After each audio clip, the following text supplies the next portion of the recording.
আউযুবিল্লাহি মিনাশ শাইতানির রাজিম বিসমিল্লাহির রহমানির রহিম। আমরা ক্লাসটা শুরু করে দিচ্ছি। আর তোমাদের অসংখ্য ধন্যবাদ ক্লাস জয়েন করার জন্য।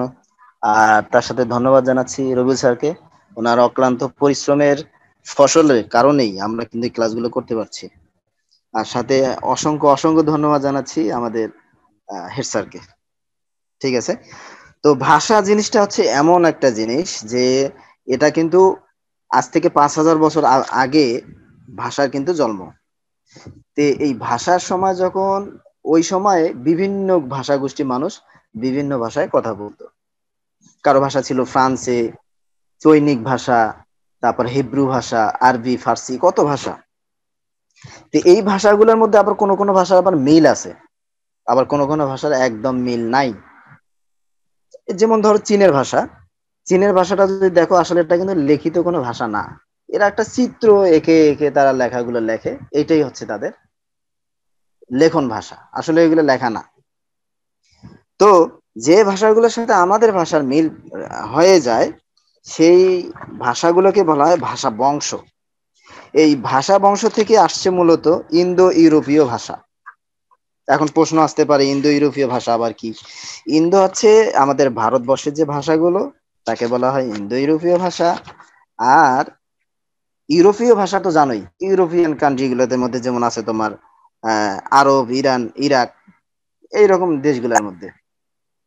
ঠিক আছে, ফ্রান্স, ইতালি, এরা।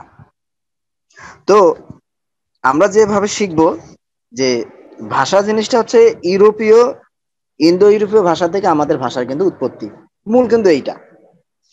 এরপর এই ইন্দো ইউরোপীয় ভাষার আবার দুইটা শাখা। ফার্স্ট একটা হচ্ছে শতম, আর সেকেন্ডে হচ্ছে কেন্তুম। আমি আবার বলছি, ইন্দো ইউরোপীয় ভাষার দুইটি শাখা, একটা হচ্ছে শতম আর একটি হচ্ছে কেন্তুম। আমরা শতম নিয়ে আজকে আলোচনা করব না, না সরি, আজকে আমরা শতম নিয়ে আলোচনা করি, কেন্তু ভাষাটা না হয় থাক। কেন এই শতমটা হচ্ছে ইম্পর্টেন্ট, এখান থেকে আমাদের বাংলা ভাষার উৎপত্তি। তাহলে ইন্দো ইউরোপীয় ভাষার দুইটি শাখা, একটা হচ্ছে শতম আর একটা হচ্ছে কেন্তুম। তো শতম ভাষার, এই শতম ভাষা থেকে আবার আসে ভারতীয় ভাষা। ঠিক আছে, এই ভারতীয়দের আশপাশে আবার বসবাস করতো আর্য জনগোষ্ঠী। তাই আর্যদের সংস্কৃতির সাথে ভারতীয় ভাষার সংস্কৃতি মিশে যাওয়ার কারণে এই ভাষাটাকে বলা হচ্ছে আর্য, ভারতীয় আর্য ভাষা। আবার অনেকে মনে করেন যে ভারতীয় আর্য ভাষা থেকে বাংলা ভাষার উৎপত্তি। হ্যাঁ, তো ভারতীয় আর্য ভাষার লোকেরা আবার দুই ভাষায় কথা বলতো। যারা উন্নত এলিট শ্রেণীর লোক ছিল তারা কথা বলতো সংস্কৃত ভাষায়, মানে লিখিত ভাষায়। আর যারা ছিল শূদ্র, নাপিত, গরিব শ্রেণীর মানুষ, জেলে, তাঁতির, যারা ছিল আহ, নিম্ন বর্ণের মানুষ, তাদের মুখের ভাষাটাই ছিল প্রাকৃত ভাষা। তো এখন মনে অনেকে বলতেছেন যে মানুষ যেহেতু মুখের ভাষায় কথা বলতেছে বেশি সংখ্যক মানুষ, তাহলে এই ভাষা থেকেই মূলত বাংলা ভাষার উৎপত্তি হতে পারে। সেই ভাষার নাম তারা কি রাখলো? এইটা হচ্ছে প্রাকৃত ভাষা। আমার জন্মের পর থেকেই যে যে ভাষায় কথা বলি না কেন, বলতে গেলে ওইটাই কিন্তু হচ্ছে প্রকৃত ভাষা। আমি জন্মের পর থেকে মায়ের মুখ থেকে যে ভাষাটা শিখছি, যে অঞ্চলে আমি বসবাস করি সেই ভাষাটা আমি আত্মস্থ করতে পেরেছি, এইটাই হচ্ছে আমাদের সবচেয়ে গর্বের বিষয়, ওইটাই মাতৃভাষা। অনেকে মনে করে যে আহ, ও রংপুরে বসবাস করে, ওর ভাষাটা একদম গেয়, খ্যাত। এটা কিন্তু বলা ঠিক না। আবার অনেকে আছে নোয়াখালীর ভাষায় কথা বলে যে ওদের ভাষাটা খ্যাত। আবার অনেকে আছে চট্টগ্রামের ভাষায় কথা বলে, ওরা বলে ওটাও খ্যাত। কিছু বোঝা যায় না, আসলে না। সব ভাষারই ভাষা যারা কথা বলে সম্মান এবং শ্রদ্ধা ওই ভাষার প্রতি রাখা উচিত, আর তাদেরকেও সম্মান করা উচিত। তাহলে কি হলো, লিখিত ভাষায় যারা কথা বলতো তারা ছিল অনেক সম্ভ্রান্ত পরিবারের লোক, এটা ছিল সংস্কৃত ভাষা। আর মুখের ভাষায় যে কথা বলতো তারা ছিল নিম্ন শ্রেণীর মানুষ। এই মুখের ভাষা থেকেই আসে প্রাকৃত ভাষা। ওই যে মায়ের ভাষায় আমরা কথা বলি, এই জন্য এটা প্রাকৃত ভাষা। জনসংখ্যা অনেক বেশি। তো বিজ্ঞ লোকেরা, ব্যক্তিরা ঠিক করলো যে না, তাহলে সবাই যেহেতু মুখের ভাষায় কথা বলে, এইটাই হবে প্রাকৃত ভাষা। এই প্রাকৃত ভাষা থেকে আবার দুইটি ভাষার উৎপত্তি। প্রাকৃত ভাষা থেকে দুইটি ভাষার উৎপত্তি। ফার্স্টে হচ্ছে গৌড় ভাষা, আর আরেকটা আছে মাগধী ভাষা। তো এই গৌড়ী এবং মাগধী ভাষা নিয়ে দুইজন দুই ভাষাবিদ তাদের নিজ নিজ মন্তব্য পেশ করেছেন। গৌরী প্রাকৃত নিয়ে আলোচনা করেছেন ডক্টর মোহাম্মদ শহীদুল্লাহ। তা ছিল 7ম শতাব্দীতে, মনে রাখবা। গৌরী প্রাকৃত নিয়ে আলোচনা করেছেন এবং উনি বলেছেন, ডক্টর মোহাম্মদ শহীদুল্লাহ, যে গৌরী প্রাকৃত থেকেই বাংলা ভাষার উৎপত্তি হয়েছে। আবার মাগধী প্রাকৃত নিয়ে একটু আলোচনা করি। মাগধী প্রাকৃত নিয়ে আলোচনা করতে গেলে বলতে হয় সুনীতি কুমার চট্টোপাধ্যায়ের কথা। তো উনি বলছেন যে 10ম শতাব্দীতে মূলত মাগধী প্রাকৃত থেকে বাংলা ভাষার উৎপত্তি হয়েছে। উনি এই কথাটা কেন বলছেন জানো? উনি এই কথাটা এই জন্য বলছেন যে ওই সময় এলিট শ্রেণীর যে লোকেরা ছিল, মানে সম্ভ্রান্ত পরিবারের যারা শ্রেণীর লোক ছিল, তারা মূলত কথা বলতো সংস্কৃত ভাষায়। তো ওরা বলছে যে আসলে ভাষার মধ্যে তো একটা গজা খিচুড়ি সৃষ্টি হয়ে গেছে, বিভিন্ন ভাষার লোক বিভিন্ন ভাষায় কথা বলে ভারতীয় উপমহাদেশে। তো আমাদের একটা নির্দিষ্ট ভাষা হওয়া উচিত, আর সেই ভাষাটা হবে সংস্কৃত ভাষা। এই ভাষায় আমরা কথা বলবো, আর যারা এই ভাষায় কথা বলবে তারাই হচ্ছে শুদ্ধ ভাষায় কথা বলে। তো ডক্টর সুনীতি কুমার চট্টোপাধ্যায় উনি মূলত ওই শ্রেণীর লোক ছিলেন। তাই উনি ঠিক করলেন যে না, বাস্তবেই সংস্কৃত ভাষা থেকেই আমাদের বাংলা ভাষার উৎপত্তি হয়েছে। আসলে এটা না, আমরা মনে করব প্রাকৃত ভাষা থেকে গৌড় ভাষা এসেছে, আর গৌড় ভাষা থেকেই যে ভাষাটা আসে সেই ভাষাটার নাম হচ্ছে অপভ্রংশ। কেন? তোমরাই বলবে যে স্যার আপনিই বলতেছেন একবার গৌড়, আপনি আর একবার বলতেছেন মাগধী প্রাকৃত, এখন ধরবো কোনটা? তাই না? এই যে দুইটার মধ্যে গজা খিচুড়ি হয়ে গেল, বিভ্রান্তি সৃষ্টি হলো, এই দুই ভাষাকে মিলেই বলা হয় অপভ্রংশ ভাষা। এই দুই ভাষা থেকে সৃষ্টি হয় ভাষা অপভ্রংশ, মানে ভাষাটা বিভ্রান্তি হয়ে যায়। এই অপভ্রংশ ভাষা থেকে আসে বঙ্গ কামরূপী ভাষা, আর বঙ্গ কামরূপী ভাষা থেকেই আমাদের বাংলা ভাষার উৎপত্তি। এবার আসো তোমাদেরকে আমি হুমায়ুন আজাদের পড়াটা পড়ে শোনাই। আমি যা বলছি দেখো এটার সাথে মিল আছে কিনা। আগে ভদ্রলোক সম্পর্কে আমি একটু জেনে নেই। তো বাংলা ভাষার জন্মকথা এই প্রবন্ধটি উনি লিখেছেন যে কত নদী সরোবর বা বাংলা ভাষার জীবনী গ্রন্থ থেকে। ভালো করে শুনে নাও। বাংলা ভাষার জন্মকথা প্রবন্ধটি হুমায়ুন আজাদের কত নদী সরোবর বা বাংলা ভাষার জীবনী গ্রন্থ থেকে নেওয়া হয়েছে। এ প্রবন্ধে লেখক বাংলা ভাষার উৎপত্তি সম্পর্কে আলোচনা করেছেন। ভাষার ধর্মই কিন্তু হচ্ছে বদলে যাওয়া। তোমরা দাগিয়ে নিতে পারো যে ভাষার জন্মই হচ্ছে বদলে যাওয়া। এর আগে তোমরা লিখে নাও হুমায়ুন আজাদের এই বাংলা ভাষার জন্মকথা কোন প্রবন্ধ থেকে নেওয়া হয়েছে। মানুষের মুখে মুখে বদলে যায় ভাষার ধ্বনি, শব্দেরও বদল ঘটে এবং সে সঙ্গে শব্দের অর্থেরও। শব্দের অর্থ কি রকম? যেমন আমি যদি গ্রামে রংপুরের ভাষা বলি মুই,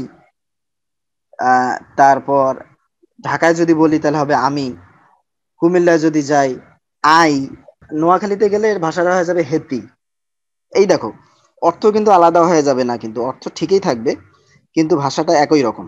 এক সময় ধারণা করা হতো যে বাংলা এসেছে সংস্কৃত ভাষা থেকে, আগে মনে করা হইতো। তখনকার দিনে সংস্কৃত ছিল উঁচু শ্রেণী মানুষের লেখার ভাষা। ওই যে কিছুক্ষণ আগে বললাম এলিট শ্রেণীর লোকেরা সংস্কৃত ভাষায় কথা বলেন। সাধারণ মানুষ কথা বলতো প্রাকৃত ভাষায়, মানে মুখের ভাষায় যে কথা বলতো সেটা প্রাকৃত ভাষা। তো ইন্দো ইউরোপীয় ভাষা বংশের একটি শাখা হচ্ছে প্রাচীন ভারতীয় আর্য ভাষা। তার মানে প্রাচীন ভারতীয় আর্য ভাষা থেকেই, ইন্দো ইউরোপীয় ভাষা থেকেই প্রাচীন ভারতীয় আর্য ভাষার জন্ম। এটা মনে রাখবা। ইন্দো ইউরোপীয় ভাষার শাখা হচ্ছে দুইটা, একটা শতম আর একটা কেন্তুম। এখন যদি বলা হয় ইন্দো ইউরোপীয় ভাষার কোন শাখা থেকে বাংলা ভাষার উৎপত্তি, আমরা বলবো শতম থেকে। এরপর আমরা আলোচনা করব যে এই প্রাকৃত ভাষার বিকৃত রূপ হচ্ছে অপভ্রংশ। কিছুক্ষণ আগেই বললাম যে এই ভাষাটা কিন্তু বিকৃত রূপ ধারণ করে। তো ডক্টর সুনীতি কুমার চট্টোপাধ্যায় মনে করেন যে পূর্ব মাগধী অপভ্রংশ থেকে বাংলা ভাষার উৎপত্তি হয়েছে। ডক্টর মোহাম্মদ শহীদুল্লাহর মতে গৌরী প্রাকৃতের পরিবর্তিত রূপ হচ্ছে গৌরী অপভ্রংশ। তাহলে গৌরী অপভ্রংশ থেকেই জন্ম নিয়েছে বাংলা ভাষা। এটা হচ্ছে আমাদের মূল কথা। দেখি উনি কি, এই লোকটা কে। হুমায়ুন আজাদ 1947 খ্রিস্টাব্দে জন্মগ্রহণ করেন। তার জন্মস্থান ছিল মুন্সিগঞ্জ জেলার শ্রীনগর থানার রারীখাল গ্রামে। জন্ম হচ্ছে মুন্সিগঞ্জ জেলার শ্রীনগর থানার রারীখাল গ্রামে। একজন কৃতী ছাত্র হিসেবে তিনি শিক্ষা জীবন শেষ করেন। কর্মজীবনে তিনি ঢাকা বিশ্ববিদ্যালয়ের বাংলা বিভাগে অধ্যাপনা করেছেন। বাংলা ভাষা এবং সাহিত্যে একজন গবেষক হিসেবে তিনি খ্যাতি পেয়েছেন। তার বিখ্যাত কয়েকটা গ্রন্থ আছে। গ্রন্থগুলোর মধ্যে হচ্ছে শামসুর রহমান, নিঃসঙ্গ শেরোপা, বাক্যতত্ত্ব তার অন্যতম ভাষা বিষয়ে লেখা একটি গ্রন্থ। কিশোর পাঠকের জন্য লেখা দুইটি গ্রন্থ হচ্ছে লাল নীল দীপাবলি।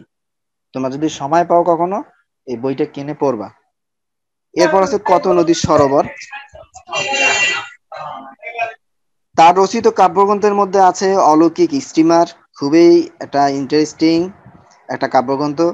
তারপর জলচিতাবাঘ উল্লেখযোগ্য। তিনি সাহিত্যে বিশেষ অবদানের জন্য বাংলা একাডেমি পুরস্কার লাভ করেন। হুমায়ুন আজাদ 2004 খ্রিস্টাব্দে জার্মানির মিউনিক শহরে মৃত্যুবরণ করেন। ওনার মৃত্যু কাহিনীটা অনেক মর্মান্তিক ছিল, এখন বলার সময় নেই, বলবো একদিন ক্লাসে যদি কখনো দেখা হয় ফেস হলে আমি তোমাদের বলবো ইনশাল্লাহ। আচ্ছা দেখো, তাহলে আমরা 74 পৃষ্ঠায় আবার ফিরে যাচ্ছি। কোথা থেকে এসেছে আমাদের বাংলা ভাষা? প্রশ্ন, ভাষা কি জন্ম নেয় মানুষের মতো, বা যেমন বীজ থেকে গাছ জন্মে তেমন ভাবে জন্ম নেয় ভাষা? না, ভাষা মানুষ বা তরুর মতো জন্ম নেয় না। বাংলা ভাষাও মানুষ বা তরুর মতো জন্ম নেয়নি, কোনো কল্পিত স্বর্গ থেকেও আসেনি। এ দেখো বললাম না যে কবি সাহিত্যিক যারা আছে তারা বেশিরভাগই কিন্তু নাস্তিক হয়। দেখো ওরা স্বর্গকে বলতেছে কল্পিত স্বর্গ, তারা বিশ্বাস করে না। তখন আমরা যে বাংলা ভাষা বলি, এখন আমরা যে বাংলা ভাষা বলি 1000 বছর আগে তা ঠিক এমন ছিল না। 1000 বছর পরেও ঠিক এমন থাকবে না। ভাষার ধর্মই হচ্ছে বদলে যাওয়া। আমরা আগে গরু বানান লিখতাম গ র সুগার রু, এখন হচ্ছে গ ওকার র সুগার, চেঞ্জ হয়ে গেছে। আরো কত আধুনিক হবে ভাষা। যে ভাষা সে ভাষায় এদেশের মানুষ কথা বলতো, গান গাইতো, কবিতা বানাতো। মানুষের মুখে মুখে বদলে যায় ভাষার ধ্বনি, রূপ বদলে যায় শব্দের, বদল ঘটে অর্থের। অনেকদিন কেটে গেলে মনে হয় ভাষাটি একটি নতুন ভাষা হয়ে উঠেছে। আর সে ভাষার বদল ঘটেই জন্ম হয়েছে বাংলা ভাষার। আজ থেকে 100 বছর আগেও কারো কোনো স্পষ্ট ধারণা ছিল না বাংলা ভাষার ইতিহাস সম্পর্কে। কেউ জানতো না কত বয়স এ ভাষার। ভাষার বয়স অলরেডি 5000 বছর হয়ে গেছে। সংস্কৃত ভাষার অনেক শব্দ ব্যবহৃত হয় বাংলা ভাষায়, অনেক শব্দ আছে। একদল লোক মনে করতেন ওই সংস্কৃত ভাষাই বাংলার জননী। এটা দাগিয়ে নাও। একদল লোক মনে করতো সংস্কৃত ভাষাই বাংলার জননী। বাংলা সংস্কৃতের মেয়ে। সংস্কৃতের মেয়ে কাকে বলা হয়? বাংলাকে। তবে দুষ্টু মেয়ে যে মায়ের কথা মতো চলেনি, না চলে না চলে চলে অন্যরকম হয়ে গেছে। তবে 19 শতকেই আরেক দল লোক ছিলেন যারা মনে করতেন বাংলার সাথে সংস্কৃতের সম্পর্ক বেশ দূরের। তাদের মতে বাংলা ঠিক সংস্কৃতের কন্যা নয়, অর্থাৎ সরাসরি সংস্কৃত ভাষা থেকে উৎপত্তি ঘটেনি বাংলার, ঘটেছে অন্য কোনো ভাষা থেকে। সংস্কৃত ছিল সমাজের উঁচু শ্রেণীর মানুষের লেখার ভাষা। কিছুক্ষণ আগেই আমি বলেছি তোমাদের। তা কথ্য ছিল না, মুখের ভাষা ছিল না, কিন্তু লেখার ভাষা ছিল। কথা বলতো মানুষেরা নানা রকম প্রাকৃত ভাষায়, শুধু কথাটা ছিল প্রাকৃত ভাষার। প্রাকৃত ভাষা হচ্ছে সাধারণ মানুষের দৈনন্দিন জীবনের কথ্য ভাষা। প্রাকৃত ভাষাটা কি? আমরা প্রতিনিয়ত যে ভাষায় কথা বলি, এইটাই হচ্ছে প্রাকৃত ভাষা। তারা বিশ্বাস করতেন যে সংস্কৃত সংস্কৃত থেকে নয়, প্রাকৃত থেকেই উদ্ভব ঘটেছে বাংলা ভাষা। কিন্তু নানা রকম প্রাকৃত ছিল ভারতবর্ষের বিভিন্ন অঞ্চলে। তাহলে কোন প্রাকৃত থেকে উদ্ভব ঘটেছিল বাংলার? প্রশ্ন আসতে পারে। এ সম্পর্কে প্রথম স্পষ্ট মত প্রকাশ করেন জর্জ আব্রাহাম গ্রিয়ারসন। দাগিয়ে নাও যে বাংলা ভাষা সম্পর্কে স্পষ্ট মতামত কে প্রথম প্রকাশ করেন? George Abraham Grierson. বহু প্রাকৃতের একটির নাম হচ্ছে মাগধী প্রাকৃত। এখন আমি যদি তোমাদেরকে প্রশ্ন করি যে মাগধী প্রাকৃত কার লেখা, কার মতামত এটা? একজনকে বলি, আবির বলো তো যে মাগধী প্রাকৃত ভাষার এই মতামত কে দিয়ে? যে মাগধি প্রাকৃত থেকে বাংলা ভাষার জর্জ আব্রাহাম গিয়াসন। ধ্যাৎ, তো হয় নাই। মিনহাজ বলো তো, মিনহাজ বাবু। জস আবরান না, এটা হচ্ছে সুনীতি কুমার চট্টোপাধ্যায়। মাগধি প্রাকৃতের কথা বলছে, কিছুক্ষণ আগেই বললাম তোমাদের। তোমরা মনোযোগী, আমি বিশ্বাস করি তোমরা অনেক মেধাবী এবং মনোযোগী, তবে এখন মনে পড়তেছে না তোমাদের, তাই তো?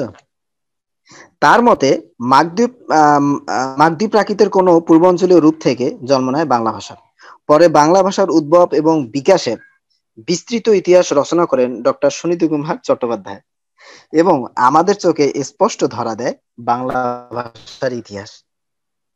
তোমাদের যে ভুল হয়েছে তা না, তোমাদের দুইটাই বলা লাগতো।